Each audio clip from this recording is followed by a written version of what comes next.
Alors, cette histoire parle de deux cousins.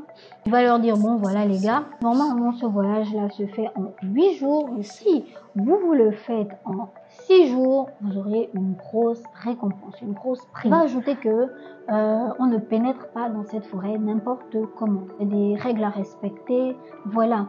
Il y a des rituels à faire avant. Et donc, voilà, c'est bon. Ils vont zapper. Ils décident de ne pas en parler. Personne n'en parle, surtout les villageois du village. Et au cours de la soirée, il y a deux jeunes filles qui vont attirer leur attention. Comme ça va un peu flirter, ça va faire des trucs et tout. Voilà. Dire, voilà, moi j'ai aimé la soirée qu'on a passée ensemble et tout. Le moment qu'on a passé ensemble, j'aimerais que tu restes encore un peu, que tu restes aujourd'hui, que tu passes cette journée avec moi. Où le pneu va éclater. Ils vont faire une sortie de route. Le temps qu'ils finissent de faire tout ça, ils vont se rendre compte que toute une journée aura passé. À peine ils auront pénétré la forêt, les gars vont se sentir très mal à l'aise. Il y aura des paires d'yeux dans le noir qui les observent. Au moment où ils vont traverser la rivière, ce sera trop tard. Bam! Salut à tous! Bon retour sur cette chaîne chronique fascinante africaine. Alors, vous savez comment ça se passe déjà? Likez la vidéo, commentez-la pour nous donner vos avis et bien sûr, abonnez-vous à la chaîne. Ok? Asseyez-vous confortablement parce que il va vous falloir beaucoup d'attention pour comprendre cette histoire. On y va. On se mettre en chemin. Arrivé à quelques mètres du village où ils étaient censés s'arrêter pour changer, pour arranger le problème de la roue, où le pneu va éclater. Ils vont faire une sortie de route. Et lorsqu'ils vont descendre du camion, ils vont venir changer le pneu, ils vont commencer à changer. Vous savez qu'il y a de la marchandise dans le camion, donc ce sera plus difficile que d'habitude. Et après ça, il va falloir remettre le camion sur la route pour pouvoir continuer. Mais ça va prendre un temps fou. Et le temps qu'ils finissent de faire tout ça, ils vont se rendre compte que toute une journée aura passé. Donc Paul directement, il va demander à Jean, qu'est-ce qu'on fait? Qu'est-ce qu'on fait? Ce qui est sûr, c'est que si on continue sur ce chemin-là, on est sûr et certain d'arriver en retard. Donc, c'est quoi la solution?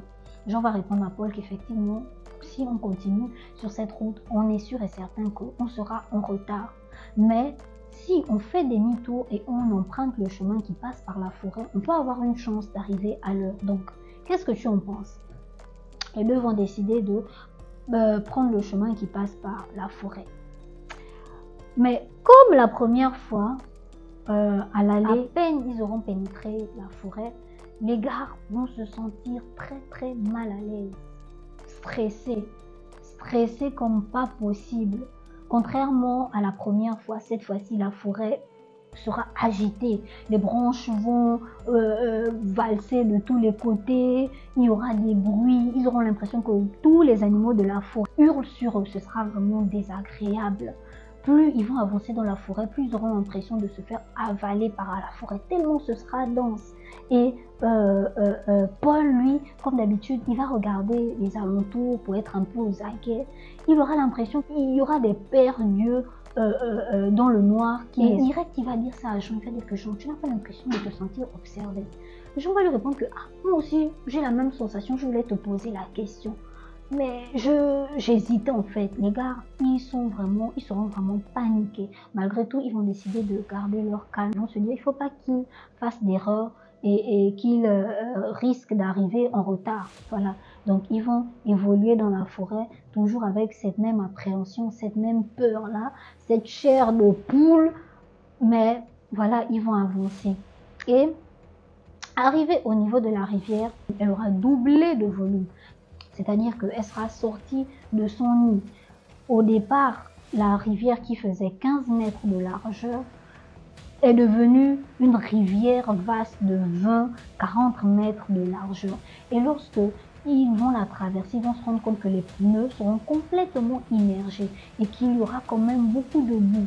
Malgré tout, ils vont avancer lentement et prudemment. Ce sera un peu difficile pour eux d'avancer à cause de la boue, mais Jean, il a l'expérience, donc il saura un peu comment manager. À un moment donné, ils vont entendre un gros bruit et lorsqu'ils vont se retourner, ils vont voir une avalanche qui se dirige droit sur eux. une avalanche qui se... Donc, c'est-à-dire qu'ils sont en train de traverser la rivière et il y a une grosse avalanche qui se dirige vers eux. Vous savez, il a plu dans la nuit. Donc, les sols sont devenus instables. C'est comme si c'était une grosse vague de boue qui se dirige vers eux. Et directement, Paul, il va faire signe à Jean. Il va crier à Jean, accélère, accélère. Et Jean va lui répondre que c'est ce que j'essaie de faire, mais c'est bloqué. Et au moment où ils vont traverser la rivière, ce sera trop tard. Bam! Ils vont se faire percuter par cette grosse vague de boue là. Ils vont faire un tonneau et le camion va se retrouver à l'envers. C'est-à-dire que les pneus seront maintenant en haut. Vous savez, les camions ne sont pas censés être dans cette position-là. Donc avec le poids des pneus, le camion va de plus en plus s'enfoncer dans la boue. Directement, les gars vont essayer de sortir du véhicule, mais il y aura tellement de boue au-dessus du camion que ce sera difficile, compliqué. Et avec le poids de la boue, le pare-brise va commencer à céder. Il y aura des fissures qui vont commencer à se dessiner. Jean et Paul vont directement paniquer. Ils vont commencer à prier. Oh Seigneur, qu'est-ce qui nous a pris? Seigneur, pourquoi? Pourquoi on n'a pas été sage? On était dans les temps, mais on a voulu encore profiter. On a été cupides. Ils vont commencer à regretter. Malheureusement pour eux, le pare-choc va céder et la boue, l'énorme tas de boue va s'infiltrer dans le camion. Ils vont commencer à suffoquer. Ils vont se sentir partir. Et bam! Quelque temps après, ils vont se réveiller. Ils vont se réveiller en sursaut ou dans le camion, après avoir changé le pneu. Donc, en se rendant compte que ce n'était qu'un horrible cauchemar, les gars vont se dire, bon, on continue sur cette voie-là, peu importe ce qui va se passer. Donc, ils vont emprunter la voie normale. Et comme vous imaginez bien, ils vont arriver en retard. Le patron sera fâché parce que la marchandise sera un peu endommagée.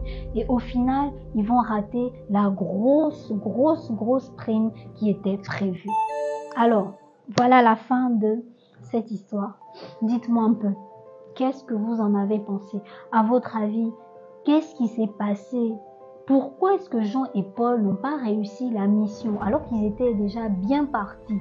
Donnez-moi vos avis dans les commentaires. N'hésitez surtout pas, c'est très important pour nous. Ça nous aide, ça nous motive à créer un meilleur contenu pour vous. Ok, donc lâchez-vous dans les commentaires, c'est la fête. Ok, si ça n'a pas encore été fait, likez cette vidéo, ok, abonnez-vous à CFA et bien sûr partagez la vidéo massivement pour qu'elle atteigne le plus de personnes. Donc on se dit à très bientôt, on se donne rendez-vous prochainement, on l'espère, pour des histoires encore plus fascinantes. Bye.